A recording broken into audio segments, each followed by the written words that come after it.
Hello and welcome to another edition of the Steelers Depot live stream for this Monday, February 10th. I am Alex Kozora. Joining me as always is Dave Bryan, SteelersDepot.com, post Super Bowl 59 as the Eagles rout the Chiefs 40-22, and the game was not even that close as the score suggests. But we got a ton of Steelers news to talk about as the whole NFL is officially barreling towards free agency, the combine coming up here in a couple weeks, and everything else that will come along with it. So, Dave, how you doing? Thanks for being here. Yeah, happy, let's say Monday. Happy end of the 2024 season. I'm actually just sitting here, they've been replaying the Super Bowl all day on NFL Network and just watched it another time through the TV copy and all. So getting ready to dive into some profile or some draft prospects tape later on tonight. And I imagine we'll probably have a pretty decent crowd here tonight for the live stream. So thank you for everybody that showed up tonight here. And to bring more people, if you guys could hit the like button, would really appreciate that. Also, subscribe to the channel and check out the site on screen, SteelersDepot.com. Dave and I are here for the next hour until 8 p.m. Eastern Time, answering as many Steelers questions as possible, as we do every other Monday. If you want a guarantee of your question being asked and answered by Dave and myself, you can send us a super chat. No obligation to do so, but we appreciate them all the same. So, let's get right on into it with the first question coming from our friend Lumberzack94, who says, "Hey fellas, excited for the offseason and the Steelers Depot coverage? We are as well. Weird question for you guys tonight. Mind you, I'm not comparing the two player for player, but is Jalen Hurts the closest thing we have to a modern Trent Dilfer? I mean it in the sense that he's not fantastic, but he's not bad by any means either. Just feels like he's the low end of the quarterback spectrum we've seen win a Super Bowl in a few years. Well, they've been won so many by Patrick Mahomes that it's just a different quarterback to win it. I guess I get the angle of your question. You're saying not a, top three quarterback winning the Super Bowl, though I think Hurts is probably at this point no worse than 5 or 6. But I think I'd point towards a different Eagles quarterback as kind of this era's Trent Dilfer, a Nick Foles type that won it. It feels more analogous to Dilfer than Jalen Hurts. What was the question again? He's saying, is Jalen Hurts kind of a modern day Trent Dilfer in the sense of they're not the highest end quarterbacks, but they've won Super Bowls? Is there a comparison to be made there? Oh, I see which way you're going there. In other words, might we not hear from him again kind of thing? Sort of like that, yeah. Sounds like it. Yeah, look, we're obviously out of the Tom Brady era now. It was nice to see someone other than Mahomes or Brady. Stafford won one a couple years ago, right? Right. So no, I certainly wouldn't put him. I think Jalen Hurts with his skill set and what he brings is obviously going to allow the Eagles to be competitive for the next several years there. So I'm not. Might this only be his only Super Bowl championship? It's so hard to obviously win in the NFL in today's NFL. But I definitely don't view him as a Trent Dilfer type. No.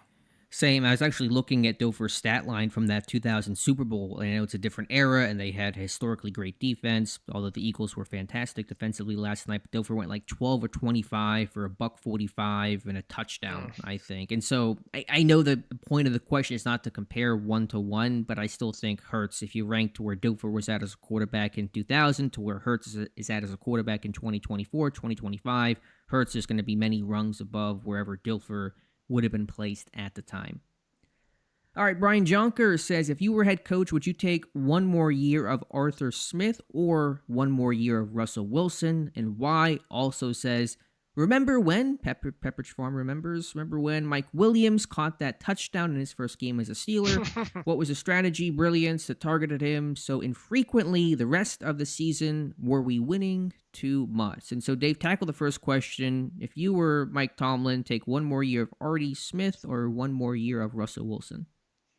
I think I'd want to have the continuity with the offensive coordinator at least. So I think I would go with one more year of Artie Smith, and hopefully the team re-signs Justin Fields and go at least keeps the continuity going that way, and hopefully the offensive line takes a step forward, and hopefully you're able to run the ball. A lot of hopefullys attached to that. But I guess the root of the question there, if I had to choose between one, obviously you still would like to know what my choices would be at quarterback beyond that. But for the root of the question, I think I would take Artie Smith one more year, and once again, hopefully that's with Jalen Hurts. I mean, not Jalen Hurts. Justin Fields. Mm-hmm. Yeah, I'm with you on Arthur Smith over Russell Wilson if you had to choose. Certainly, there's a lot of reasonable and rightful critiques of Arthur Smith, and I made them as frequently as anybody, but he did bring this offense to, I thought, at least some baseline competency, especially, of course, in that 10-3 start. They did finish 16th overall in points per game, which is their best finish since 2020. It is far from where it needed to be, and the end of the season was a disaster for sure, but there were some positives there. And as you said, just given Wilson's age, declining mobility, and Fields there, I will go Arthur Smith, and for that continuity's sake, for at least a year number 2. And then on Mike Williams, why was he targeted so infrequently? 9 receptions, I believe, to close out his Steelers' brief half of a season. I mean, it's a variety of things. The pass game in general wasn't good. Williams was only playing at 11 personnel for a 12-13 personnel-based team. A couple of missed opportunities. And Williams just simply was not the savior that I think people thought he would be. Maybe they underutilized him to some degree, but he was a declining receiver coming off a torn ACL. The Jets couldn't find ways to get him to produce, and it's no shock that midseason Pittsburgh could not either. Yeah, I would have liked to see him been on the field a little bit more and have a few more targets, especially coming out of that, that first game. You think, okay, well, yeah, you understand he didn't play a lot early on because the old, excuse about, trying to catch up on the moving train and all like that.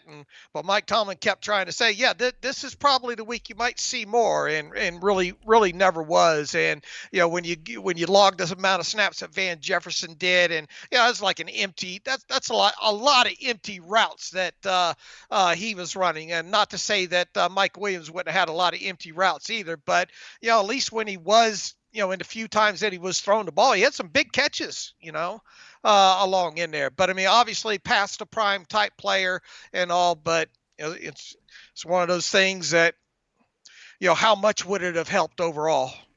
Sure. I mean, I think there's a case to be made, as you said, to play him beyond 11 personnel to get him more involved in different groupings. I imagine they try to keep it more simple to allow him to pick up the playbook, so he would have to learn fewer personnel groupings and by extension fewer plays, but underutilized a little bit. As you said, don't think it's going to change the course of the season overall. Just give a quick shout out here. If you guys could hit that like button, would appreciate it. Also want to shout out to people who's asking in the chat right now. We'll try to get to as many of these questions as possible. We got Jason Williams, David Huber, our friend David Kapoor, Ray W, Mike Adesso, always here in these chats, Mr. Tummy, Knight Rider 16, a fellow Alex, Mark Cunningham, and of course Bryan and Lumberzack. So appreciate that. Go to Mark with his question next. Joe Alex, since Fields played for us last year, we don't have to wait until free agency actually hits, right? I think it would be a mistake to let him hit the open market if we don't have to. Thanks. Correct. Fields can be re-signed at any point. And hopefully, as you said, Mark, whatever quarterback returns gets figured out before free agency begins. So hopefully that'll happen, and it certainly can, Mark. Man, my own selfish reasons, I want to put it to bed. So all just this to stop other, the chatter, yeah, just to stop all this other stuff here. Look, I think there's going to be some market for Justin Fields out there, and look, you got the combine coming up at the end of the month, and that's when a lot of pre-legal tampering, I guess, happens, and you start to get a real good gauge of market value, maybe teams that might be interested there. So I would be a little bit surprised if they got something sewn up by the time the combine rolls around. But usually after that combine rolls around, and before the legal tampering period starts, which is obviously just a couple of weeks after that 2-week period, you certainly, I would start to get worried if you got a day or two into the legal tampering period and then you didn't have either one of these guys, Russell Wilson or Justin Fields signed at that point, would make you wonder if there is a stronger market value out there, or they might be considering other offers out there. But look, other teams are going to want to know the direction that they're going into as well too before free agent. It's not just like on your mark, get set, go. Mm-hmm. Once the free agency starts, these guys, teams want to have a pretty good idea of their game plan in place, and really the start of the new league year is just actually getting the guys in the door and getting the physicals and getting them to sign. A lot of the dirty work for the most desirable guys have been done at that point. So I'm with Mark. I mean, the sooner that you can get this put to bed, the better. And I think the Steelers are along that mindset as well. So am I expecting it to happen before the combine? No. But not long after the combine, and definitely right at the start of the legal tampering period. I would like to hope that they'd get some clarity here at the quarterback position. Same, and the legal tampering period begins 1 month from today. March 10th will start the legal tampering period, which precedes free agency, the official start of the new league year on March 12th. And so I would get worried if we're sitting here March 10th and there's not been any finality to who's going to return, because then it truly becomes Wild West, and teams can really swoop in with offers and talk, formally out in the open, and then you really risk potentially losing a guy. But I'm with you. I think post-combine, those back channel conversations occur. You get a good idea of what the lay of the land's going to be, what your market's like, how many teams will be interested, and you start really firming up plans post-combine. But Mark, it wouldn't hurt my feelings if we're sitting here in 5 minutes and we have to somebody has to break away to write up. Well, let's say after 8 p.m. So we're off by then. I can write up the thing. Yeah. But I don't think that's going to happen. Mike Odessa with Kupp and Debo on the market. Now I have a question. Can teams make trades now, or don't they have to wait till the new year starts? Rams want to avoid Kupp's bonus, but how do they offload that now? Good question for you, Dave. How does that work? All right. Now that the regular season has ended, and we've seen this happen in the past, you can agree to a trade, really anytime moving forward, but the actual trade does not happen until the actual start of the new league year. That's when it actually the paperwork gets submitted and is made official. So and that's why sometimes too you see these roster bonuses for players. Let's say Kupp, for example. You'll see these roster bonuses either like 3, 5, or 7 days after the start of the new league year. I think very rarely do you see something where a roster bonus gets enacted right at the first day of the new league year, So, it's not uncommon to see trades. Didn't the Aaron Rodgers thing come up like in February when the Packers? I can't was so remember. Elongated with so much. It's going to happen, but hasn't happened officially. I can't quite. Right. And there seems like there's been a couple other maybe quarterbacks or something like that. Wasn't Goff or I don't remember. When did the Goff-Stafford trade take place? It feels like that might have been early too, and didn't. Yeah, but none of that actually gets executed or becomes official until the actual start of the new league year. Okay. But from the Rams' perspective, they still wouldn't be on the hook for maybe the additional signing bonus, because that wouldn't come to pass until after this. Right. And what didn't I say it was like March 22nd on Kupp? Hold on here. Okay. And also, I think technically if there was a big hang up, teams could push back that roster bonus by 3 days or something, probably restructure the contract slightly to rework it. If need be. But it also sounds like the Rams are willing to eat a lot of this money too, which will be helpful in any sort of situation. But yeah, what's the roster? The 17th on Kupp. So that's 5 days into the new league year. Right. Okay, so good question. So essentially the answer is they can be agreed to in principle before the new league year. They can officially be enacted and executed on the new league year, correct? Right. Correct. Okay. First day of the new league year. Gotcha. Which falls obviously, I think with the new league year, is that noon or 4 o'clock? I believe it's noon. I think it's noon, isn't it? Yeah, I believe it's noon, the start time there. A fellow Alex says, do you guys actually believe the Steelers when they say they want Russ or Fields back? Last year at this time, they were saying they believed in Kenny and wanted Mason back. A fair point by a fellow Alex.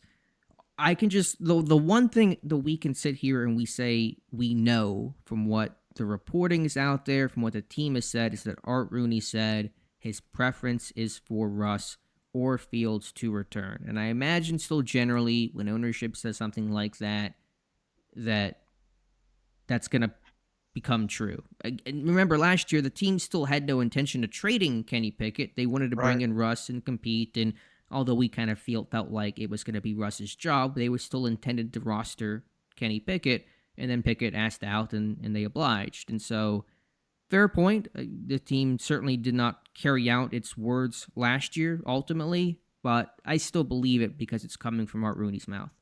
Yeah, I believe it as well too. Whenever he lays, and I understand where the, with the why the question was phrased the way it was because of last year and all. But I mean, at its core, I believe that they would like to have one of the two back, just as Art Rooney said. Now, whether or not they can get that done, obviously is a different can of words. But I think at its core, obviously if both guys are asking for the moon, the Steelers are going to have their price for both those guys, and and hopefully that the player they agree upon agrees to the price. Mm-hmm. If you want to get into semantics, Rooney never guaranteed one of the two will be back. He said his preference was for one of the two to come back. If some other preference comes up, some other external name. And remember, it takes two to tango. Russ and Fields and their camps have to agree to these contracts as well, assuming that Pittsburgh does not use the franchise tag, which is no indication that they will, that everyone has to come to terms. Even if Pittsburgh truly wants one of those two guys back, the contract has to work. It has to be agreed to, and that's no guarantee. Pittsburgh only has so much leverage there. All right, next question. More of a comment coming from Knight Rider 16. Sorry, but after watching that Super Bowl, I don't even care about the Steelers because they suck and are stuck. And so the Eagles are certainly the vision of what Pittsburgh wants to be, but Pittsburgh is a far ways away from getting to that point.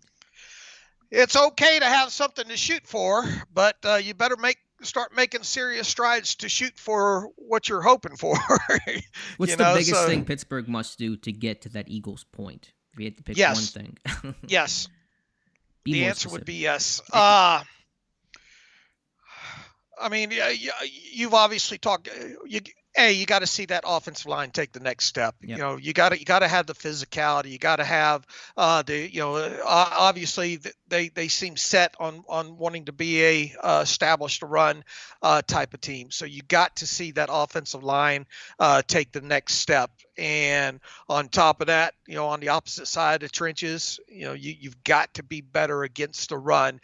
The only way, and look, this team's got so much work ahead of it this offseason to even get itself back in a position where you think that this team might even be able to win a playoff game.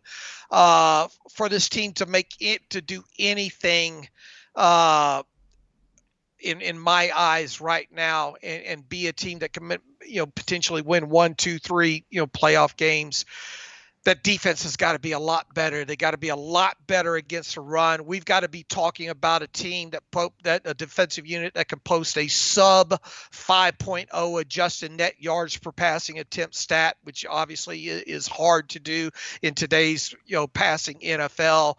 They just got but I mean, if you're going to start moving in that direction and potentially maybe be what the Eagles were this year, say 2 years from now, you've got to start making the steps in the right direction on both sides of the line in the trenches. Sure, and I've said it before this Eagles Super Bowl, and I'll keep saying it. The big measuring stick in 25 for Pittsburgh will be how well this young O-line develops. The play of Troy Fautanu, even Zach Frazier in year 2, although that's the guy you're most confident in playing well throughout his career. Mason McCormick in year 2, and of course Broderick Jones in a potentially make or break year number 3. That's going to be really, really critical for how many steps this offense can begin taking. Next question comes from Mike. Have the Steelers signed any of their own free agents shortly after the season ended in recent pasts? I don't recall any at the top of my head. Dave, have they signed free agents of their own after the new league year began? I imagine there's some number of names out there. What was the exclusive right? Who were the two exclusive rights guys? They probably already have those sheets out there for them now. Whether or not, those things, you usually don't know that they're actually signed until a couple of days after, but I don't think officially. Let me see who were the exclusive guys. It was just a couple of them, right?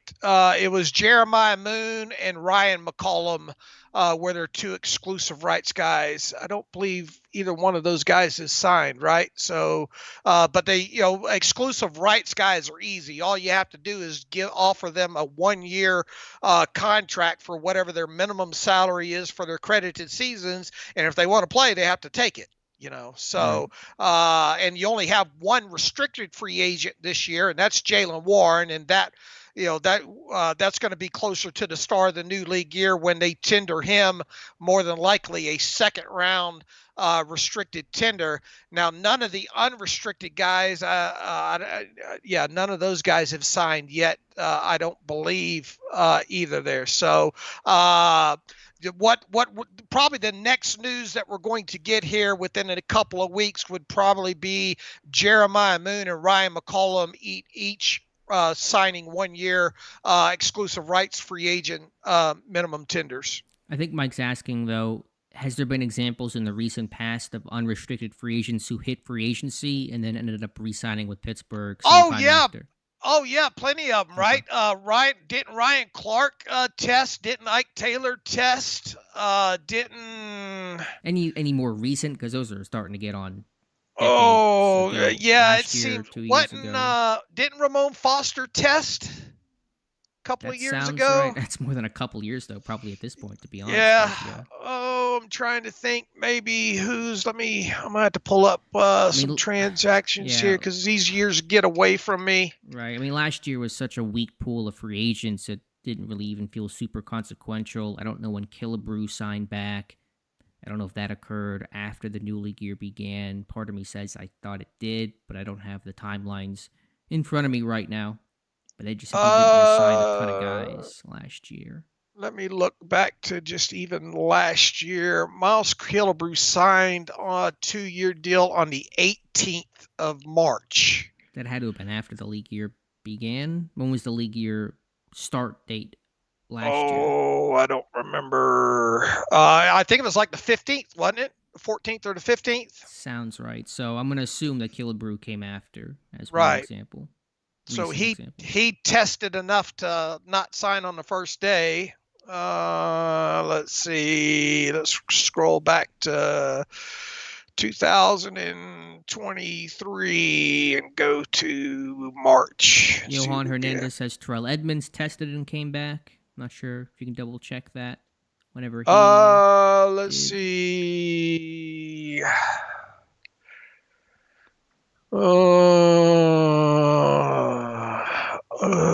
Didn't Ogunjobi test briefly before agreeing to a new 3-year deal? I'm not sure, to be honest. That happened on the 17th. I think maybe Ogunjobi even tried to test. Okay. James Pierre in 2023 re-signed a 1-year contract on March 21st. Okay, so there's a decent number of examples. I don't know how many big name free agents, maybe a different category to look at. Right. Pittsburgh hasn't had a ton of them in recent years, but there's at least some examples. So guys that may hit free agency on March 12th, it is not a closed door behind them. Right. Dave, I want to get your opinion. Just a quick sidebar. Daniel Jeremiah was on a podcast a couple days ago and made the comment that Pittsburgh looks consistently tired and slow and just kind of out of gas by the end of seasons. Had the big collapse this year. They were a 500 team in December, I think, over the last 7 or so seasons. Is there anything to look at with the training camp format, with how physical Pittsburgh is? They're maybe the only team that fully tackles, goes to the ground. Could that be an issue of why this team seems to peter out by December, January? Well, you can help me answer that question. How much do you actually see them actually be that physical? How many plays would you say throughout a training camp are are are all out basically. When they're in pads, which after that first ramp up window is most days, but certainly not all, there's usually one team period where it is full contact. And usually it's the second team period, the first one after 7 shots, where it is full go to the ground, no holding back, tackling. Everything else throughout the day is generally more thud tackling unless they're doing a goal line drill or something like that. But it is, I still think, fair to say that most teams don't even go to that extent that Right. Pittsburgh does. How many plays would you guess that is? Well, each team period generally has 12 plays, and so I would say typically 12, and then potentially some additional ones if they're doing a particular drill, although that's more uncommon, like their goal line drill, which is always full contact. So over a full training camp, I don't know to put a number on it. 150, 200? Nah, it's probably too high in terms of full-on tackling. I'd probably say it's closer to 120 or so, something like that. Probably be my guess. Doesn't give into consideration of things like backs on backers, which is physical, but those are harder to quantify. I mean, you telling me that those amount of plays are going to make that much of a difference? I'm just walking myself through this. Sure. You could sit there and say the training camp is not the most pleasant experience. They're in cramped, kind of crowded bunks, and maybe that has a cumulative effect, although I think it's harder to really, again, quantify. Yeah, my short answer to that question would be no, I don't think so. That'd be mine too, although I think it's worth looking at everything. I'm not saying that you're not saying that, but when you're having this drought and having these issues, I think you want to examine all parts of how you practice, not just in training camp, but post-training camp throughout the season. Are we in pads too much or anything like that? Can we, find better ways to rehab and recover? Is the team facility an issue? Pittsburgh is not known as having the greatest facilities. We should actually get those grades coming out pretty soon. The NFLPA issues, which Pittsburgh has had really poor marks in continually. Could that be an issue? It may be all a bunch of small things adding up. Might they cut it down by a third for training camp for the tackling periods? Yeah, I don't know. Again, I think it's worth looking at everything. I'm with you. It's not my first thought of that's the reason why Pittsburgh is fading, but I understand Jeremiah's point because it certainly can get physical in Pittsburgh in August. All right, let's see. Next question comes from, what do you think the ceiling is with Russ at quarterback? Feels like even if we upgrade at receiver, the way Russ strives does not match up with what the Steelers want to do. I think it matches up, to be honest. He's a vertical outside thrower, take a shot, and that's what Ben was. That's what Pittsburgh was, even with Kenny Pickett to a lesser extent. You got a guy like George Pickens out there. So I think there's some things that fit under center, play action. Russ can execute that. I mean, we hear so much about the friction between Arthur Smith and Russell Wilson, but I do think there are some points that marry together on paper. But I just think Russ is declining, and I think it's as good as it's going to get. Right. And it's not going to start improving in a significant way. Yeah, basically he's what you see is what you get. And it may end up getting worse because I really think as the mobility goes, kind of like Ben, Russ is more mobile than probably where Ben was at that stage of his career, but that mobility is not going to get better with time with Russ, and he really relies on that. You just recently tweeted out the throwaways, didn't you? And remember me talking about that throughout the season, saying, "Man, that felt like a lot of throwaways." What was the final tally on that? I think he comparative had 25 throwaways. That was, I believe, third in the NFL behind Mahomes and Caleb Williams, despite being wherever he finished in attempts, which was about middle of the pack for missing the first 6 games. And so it was a really high number of throwaways. Percentage-wise. Right. Now, what is the reason for that? And maybe I should do this, go back and watch them all. I just remember watching during the year, there were a lot of them that were self-induced by Russ bailing on clean pockets, rolling out, taking away half the field, and then having to chuck the football away. I remember saying this to you on a podcast, Dave. I think it was like the Browns game, the win that they had when they got to 10-3, kind of the last good moment of the season. I said, Russ played well, but there were like 3 or 4 throwaways in that game that should not have happened, and you really felt that once the losing began. Right. And look, I mean, obviously you'd rather them throw it away than make a mistake and force something that Sure. ends up in a turnover. But on the flip side, percentage-wise speaking, those are wasted plays, right? Those are plays that absolutely give you no chance to do anything on top of it. So, if indeed he is brought back, you would like to see that percentage of throwaways obviously go down. Right. Not all the throwaways are bad. There were some, like you Right. said, that were end zone and you throw it away and you live to fight another day. That's certainly within the ethos And of there's how one who probably should have thrown away on that duck Baltimore. to Darnell Washington. Mm-hmm. Should have been in the back row of the end zone there. Right. So it's not to say they're all bad, and some of them were created by pressure, but there are probably I would venture a guess and say about half of those throwaways were just unforced errors by Russ Mm-hmm. leaving the pocket and creating unnecessary pressure by the tackle no longer being able to have an angle to block and taking half the field away. And yeah, there was a good amount of that on tape. All right, let's go back to the questions here. Jason Williams, is it fair to judge our receivers based on quarterback play? If so, thoughts on the receiver group? Dave, what do you think? How much can we glean from this receiver group with the quarterback situation? I mean, I still think you can. At its core, I think you know what you had, and I think I know. I think you know what the limitations and upside of that group was. I mean, George Pickens, still did fantastic things. Would like to still see him take another step in his route running and all like that.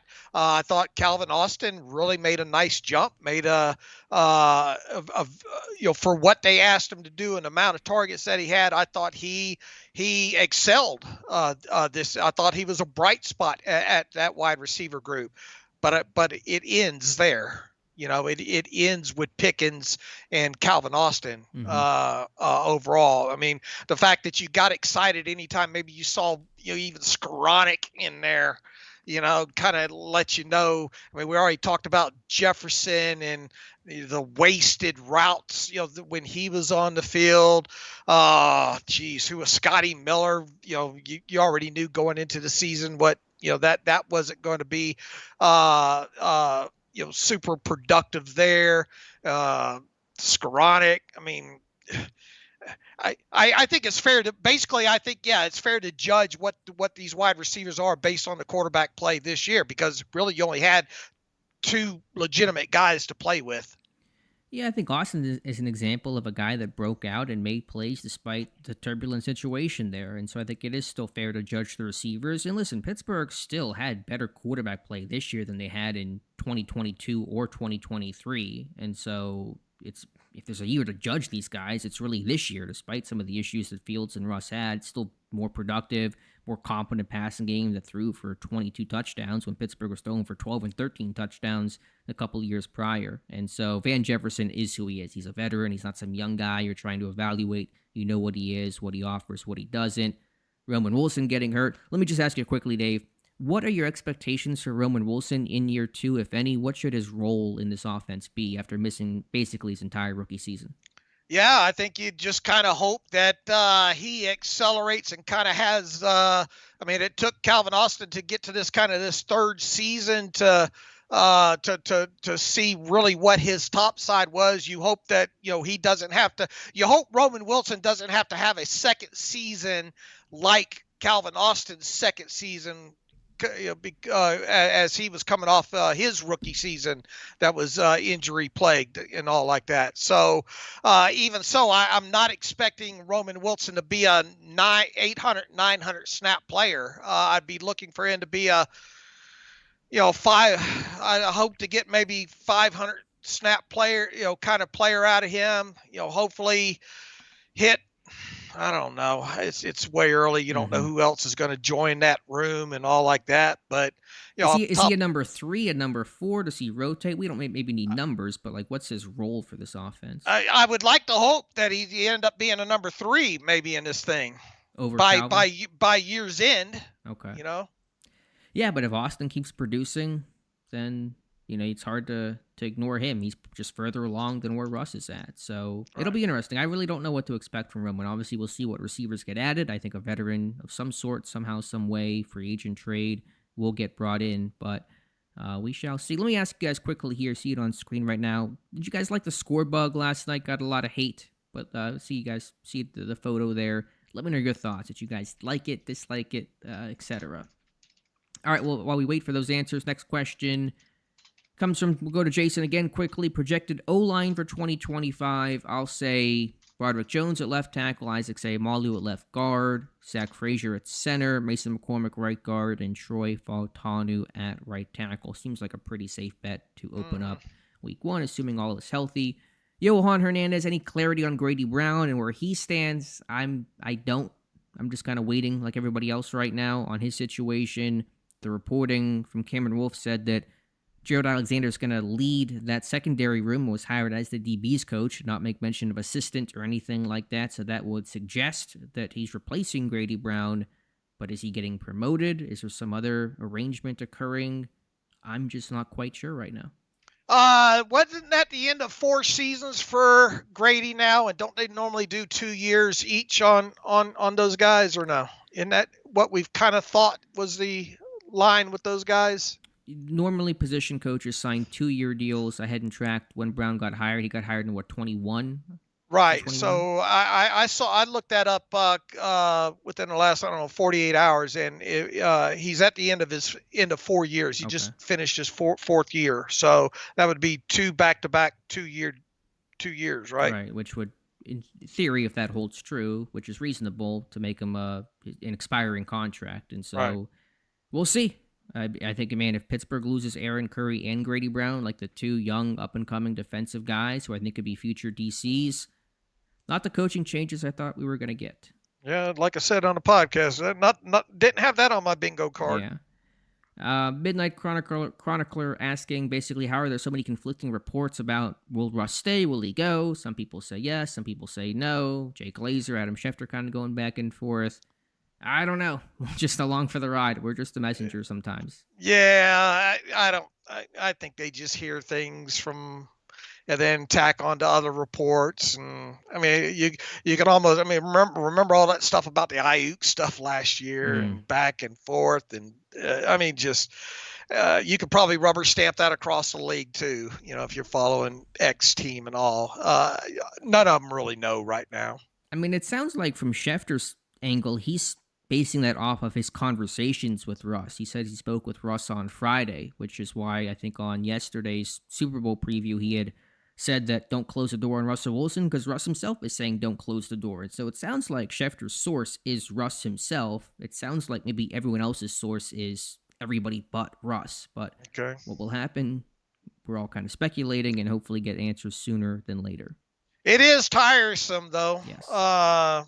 17 different people saying they're hearing this, Mike's asking about with the mock drafts, the 7th round. Some have had 3 7th-round picks. Some have had 2.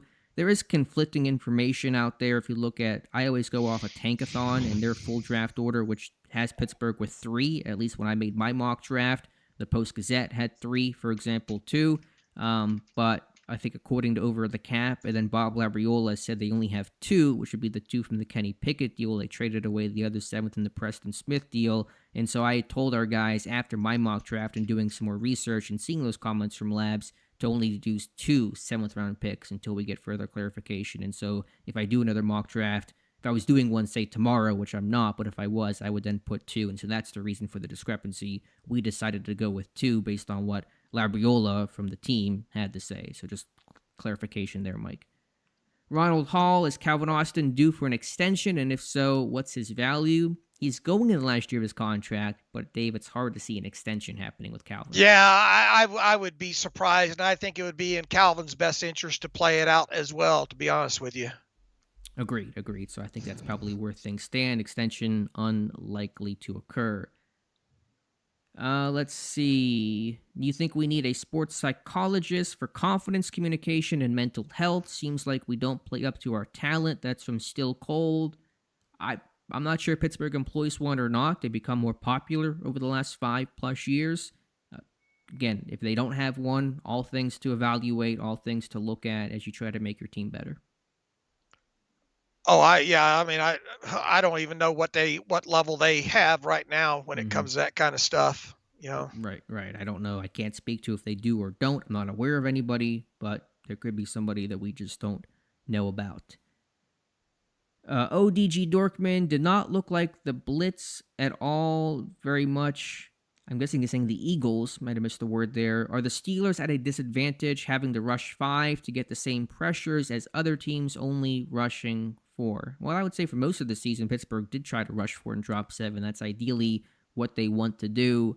And so, the Eagles did not send the house last night. I guess his right. point is they were able to send 4 and get pressure. I think Pittsburgh's capable of doing that, but the Eagles, they were just more creative in doing it in the looks they presented, the sim pressures and the stunts and games and corner blitzes, all those kinds of things. And so you can still send 4 and get home, but sending 4 does not mean statically rush. You can be creative with how you send 4. Real quick, I've got sports transactions pulled up here right now. Let's see. Jesse Davis and William Jackson, both those were conditional 2025 draft picks, but neither one of those conditions were met on either of those. There, let's see. There was the whole Kevin Dotson thing, right, where they sent a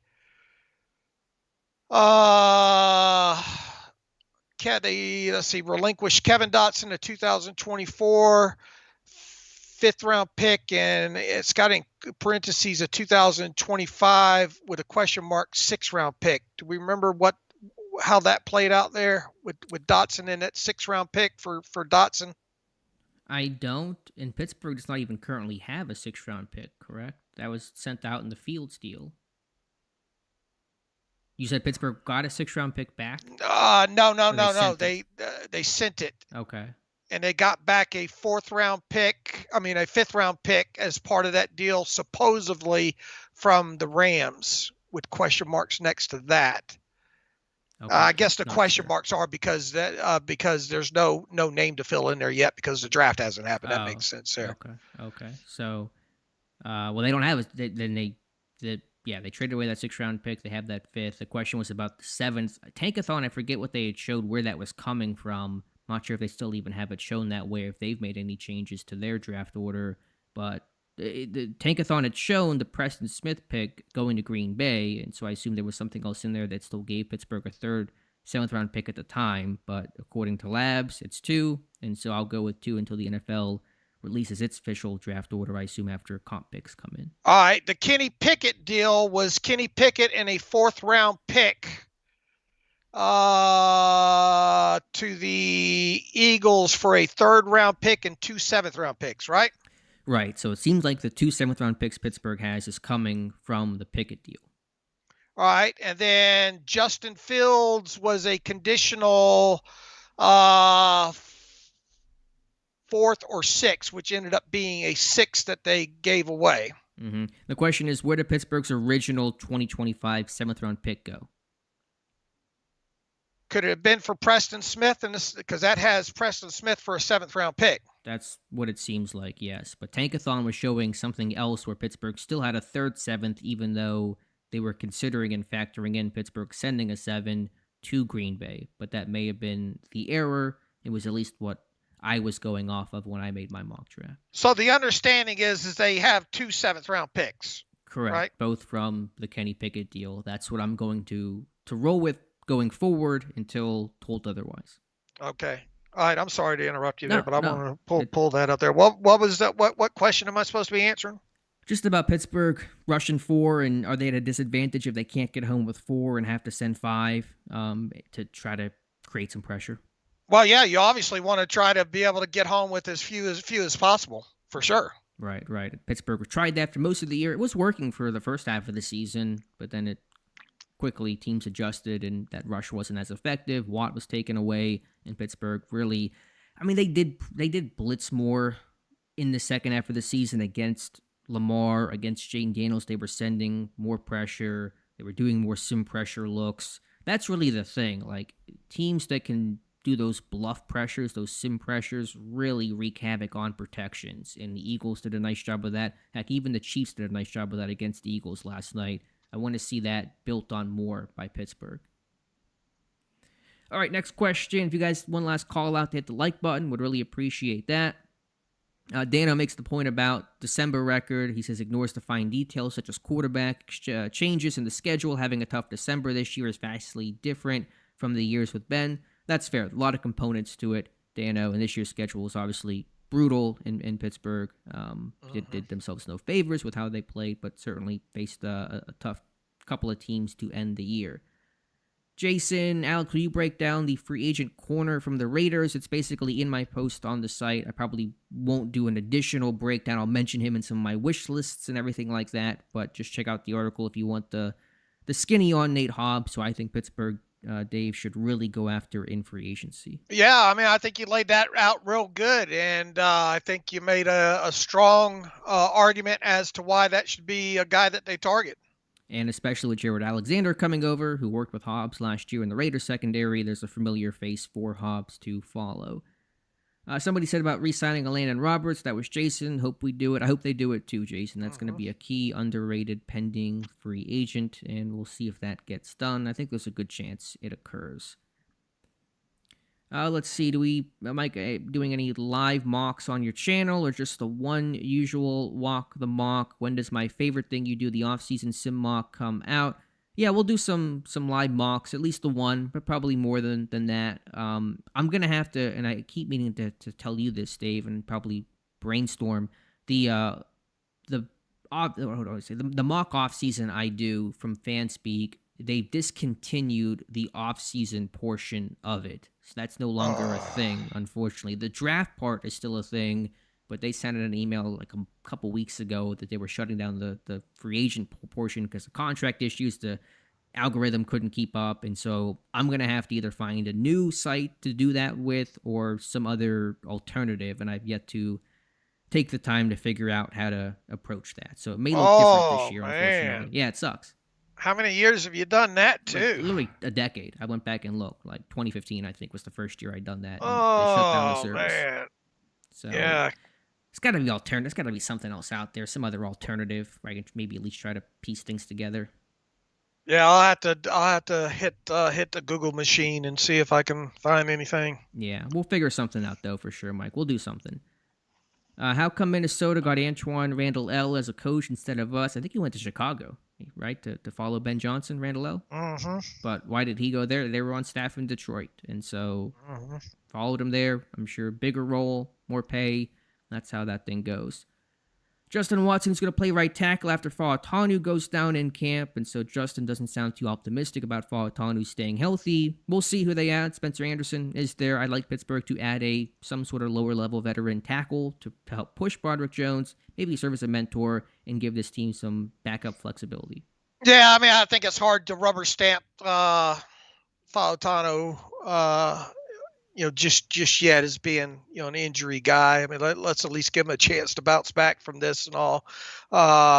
Look, they need some depth though behind that. Obviously Dan Moore is expected to walk, and Calvin Anderson's not the answer, right? And, Dylan Cook's probably not the answer, and Spencer Anderson seems best suited to play inside. So you might want to look at either drafting, a young late round tackle or undrafted free agent, or more than anything, maybe approaching that lower tiered guy in free agency.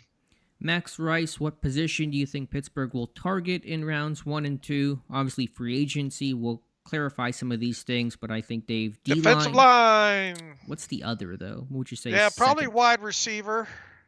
See, I think they're still going to go veteran receiver, so I would say potentially running back. What about corner? What are they going to do at corner? Are they going to re-sign Dante Jackson? Are they going to go attack in free agency, the draft? What's their approach there? And what's their level of trust right now in Corey Trice, I mean, I like his game, but can you trust this guy to stay healthy for 17 games? You can't. So you have to add somebody. I mean, I don't think you can just go with Trice.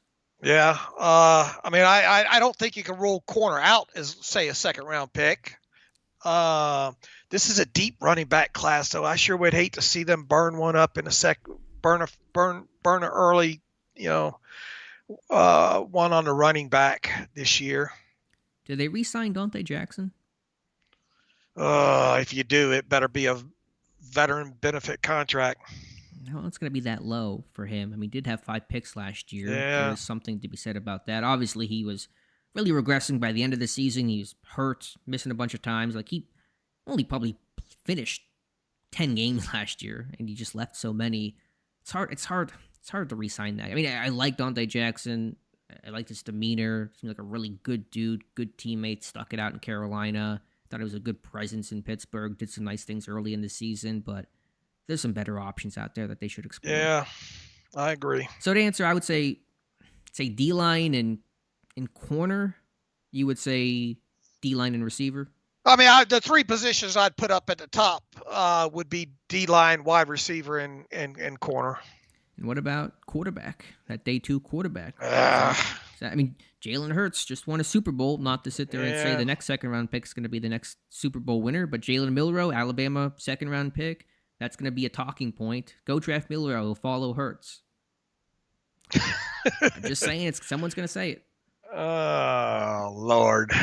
Let's see what happens here in free agency first. Jason Williams. Alex, how deep do you think we can go in the draft to get a nice D tackle, and thoughts on bringing back Javon Hargrave?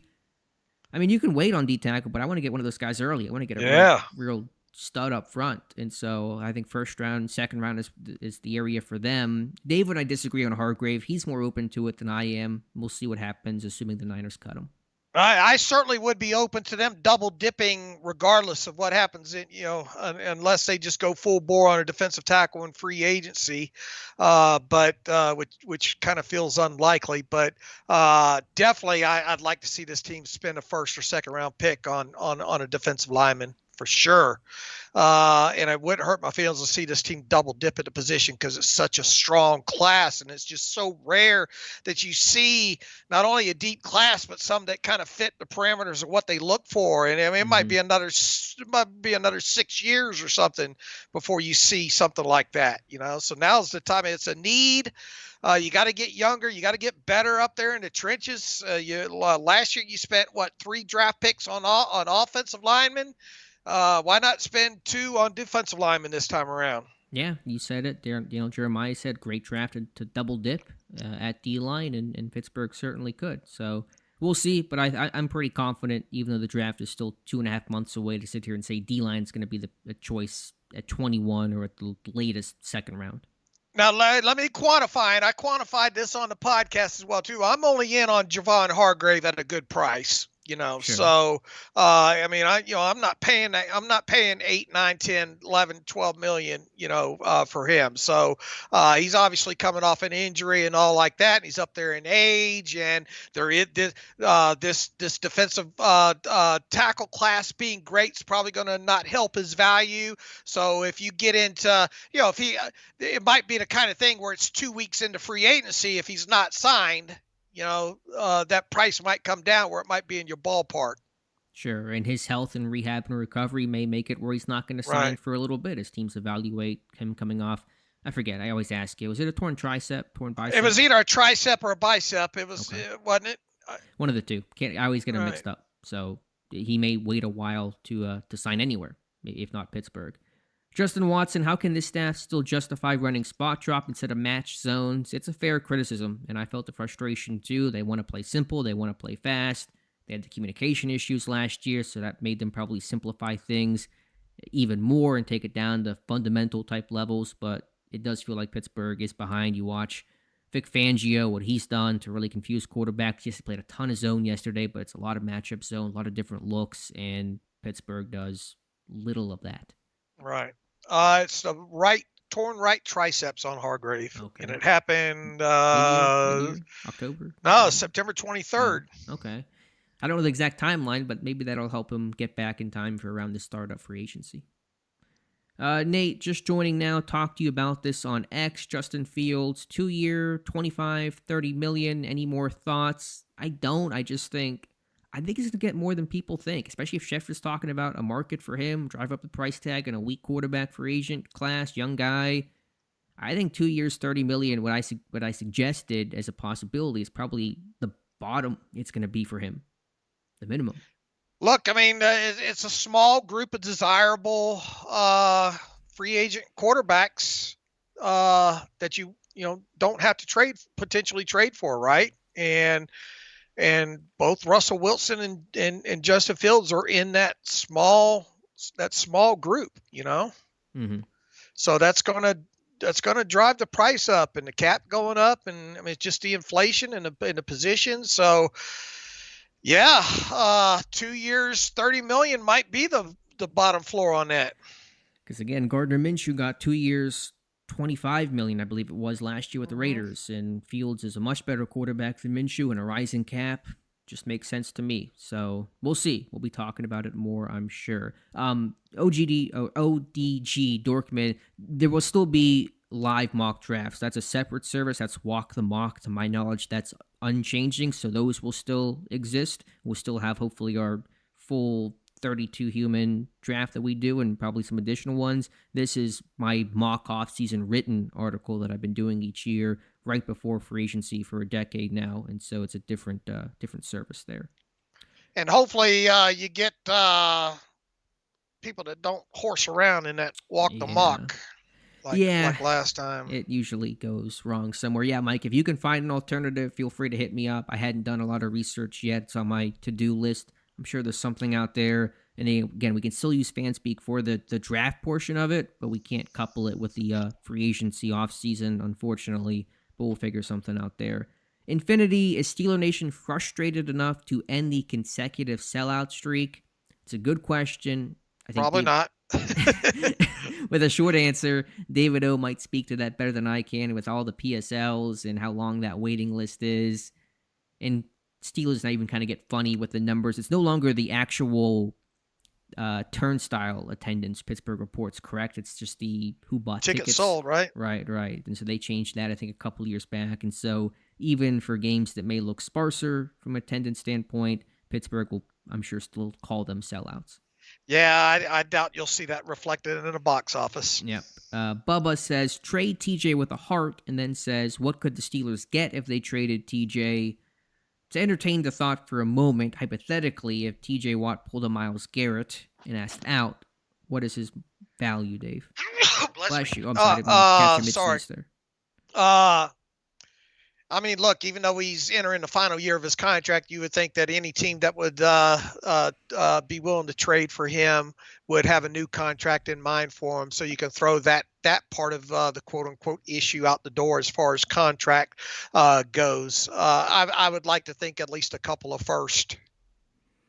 Yeah, I mean, Garrett, it's going to be at least, I think, 2 firsts and probably something else. I think Watt would be in a similar camp, a little bit older, but basically the same. So 2 firsts, something else, and maybe a small player would kind of be but I don't spend a lot of time thinking about TJ Watt's trade value. Right. Jared, thank you for the comments and the shout out. I'm glad you are here with us. We have a couple more minutes. Should get to basically all the questions here. Let's see, what else do we have here? Thoughts on Corey Trice's play this season? Looking forward to his growth. I thought he did well given the circumstances. He did. I mean, he's got the tools. I thought he had that first interception. That was a big pick against Denver and Bo Nix, and I thought even looking back, he held his own against Jamar Chase. It wasn't a terrible experience for him. Gave up that 1 touchdown with no help there to the inside. But the issue to me with Trice is just can he stay healthy? He's not done that. He's basically his entire football career, and it's really hard to bank on that going forward. I mean, he needs snaps. Yeah. Right? He's played how many snaps in 2 years? 193. It's not a lot. He needs snaps. He needs to stay on the field. And even just time to work on his craft. He spent all last season rehabbing, running, learning how to run again, and they kind of eased him into training camp, and then he gets hurt with a hamstring injury, misses a good chunk of the season. Luckily, he's healthy going into this offseason and can really work on his craft, but just not a lot of reps in general, unfortunately, for the guy. So it's just, like I said, I like Corey Trice, really good guy to root for. The talent's there. It's always been there, but just a limited body of work and a laundry list of medical concerns. So I fell in the draft. As you guys watched film during the season, this is from Andrew Woodall, what did you notice about Mike Williams' blocking, and did that have any bearing on his limited playing time? Thought he blocked fine. Okay. I mean, it wasn't He understood the assignment. There was effort. Look, he wasn't going to go down as the top blocking wide receiver by no means. I don't think that's what kept him off the field. And also, I think Van Jefferson had established his role as a blocker. Arthur Smith knew him from Atlanta, carried him over. Skoranek was doing his job as a blocker, and so you already had kind of your blocking receivers for your big packages, and Williams was not going to crack that group midseason. Look, if they do, obviously that extra year's, what he voids, right? So if you bring him back, I think that officially voids technically the start of the new league year. But if you bring him back, you're bringing him back on a minimum value contract. That's the only way you bring him back, to give him a right to compete and have, very limited, if any, guaranteed money tied up in him. And he may just want to go fresh start somewhere else. I don't know if he's got a huge appetite to return to Pittsburgh. Let's see, just time for one or two more. Should the Steelers take a quarterback if nothing good in the first round? I'm not entirely sure what that means. Is he saying to take a quarterback in the first round if nothing else is there? Not entirely sure the angle, Mark, but you're not taking quarterbacks on a whim. It's going to be a real calculated decision even on day 2. Mm-hmm. Do you think we played it too safe to not let Minkah roam the field due to his tackling abilities? Do you think they let him roam the field? I thought he roamed the field in 24. I thought he went back to his old role. In 23, he was miscast. To start 2021, at slot corner, he was miscast. I don't think scheme or freedom was the issue with Minkah this year. I think they could have done a better job of disguising, for one thing, especially when he rolled down, to put him in certain positions. But a lot of times too, teams just weren't throwing. They did their best to avoid him, and why wouldn't you? Especially once Sutton came back after the bye post suspension, then you could really utilize and rotate, because Sutton could line up everywhere despite his poor play. Maybe they were more limited early in the season with Beanie and a newer couple of options in Dante Jackson, but even then Minkah was still playing free safety. He wasn't playing the box role he played for a lot of 2023. So I've heard that comment a lot. I get the question, Jason, but I didn't really get that feeling and that sense on tape. You brought up Hobbs, obviously, in a post and wrote about him. And we talked earlier about, going back into what year was that? 20, what year was he drafted? 21? Hobbs, yeah, 21. Yeah. And went back and looked at the pro day, because I don't think I can't remember if they had visitors or not. Anyway, I came across Javon Holland from the Dolphins, the safety with him, and I believe isn't he going to be an unrestricted guy this year? Seemed like the Steelers had a little bit of at least passing interest in him back in 2021, and I haven't gone into his tape or anything like that, but I just kind of thinking out loud, maybe that might be a guy the Steelers might have interest in this offseason. Yeah, he's going to be an unrestricted free agent, just 25. What would the role be in Pittsburgh? I think it would be a backup, free safety type role. He's been starting in Miami each year, hasn't he? Yeah. It'd be a tough sell. Get him to come in to be a dime guy or something like that. Right. So, good player, I think, from what I can recall. Mm-hmm. And listen, the last Dolphin safety they got worked out pretty well, but I don't know if Holland's going to be the fit. I just started scrolling, just preliminary, free agent list and all like that. He trying to match up dot connects. Mark, should the Steelers trade Minkah if he doesn't take a pay cut? I don't think either of those things are happening. I don't think either of those things are happening either. And Bubba wants to know what Minkah's trade value is. I honestly really don't. I think a second-round pick, what he would fetch. Yeah, that seems right. Last question we'll do. If you were to have Will Howard with a round 2 grade and view him as a potential franchise quarterback and have a huge need for a quarterback, then why not take him at 21? I'm not saying would, but it's a discussion. It's a fair discussion. But you got to, for a first-round guy, you got to be all in on him. And if you ever, and I have, I think, a round 2 grade on him, I'm not, I like Will Howard a lot, but am I all in on him? I'm not to that point. And so that's where I try to draw the difference there. Right. All right, we're going to wrap things up. Appreciate everyone who stopped by and donated and asked questions and just hung out with Dave and I for an hour, as we do every other Monday from 7 to 8 p.m. Eastern Time. I want to thank you guys for being great here in the chat. And Dave, thank you for being great in the non-chat. All right. Yeah. I'm glad to do my part. You have the hard part of narrate and moderate and all this. So appreciate it, and appreciate everybody that showed up. And we'll keep the content flowing on SteelersDepot.com. Hopefully tomorrow or Wednesday, the Combine invite list will be out. So we'll get that up on the site as soon as that hits and all. And obviously draft profiles keep rolling out. I think we're 60, 70 of those already on the site and all. So anyway, I appreciate everybody showing up, and peace and love, everybody. And a late super chat from Bubba for $2. So we appreciate that, asking a couple of questions tonight. And so thank you for that. There'll be an archive version of this chat on the site, SteelersDepot.com, in just a little bit. Also on the YouTube channel. So just be sure to remember, hit the like button, subscribe, and check out the site, SteelersDepot.com. Thank you again, and we'll talk to you soon.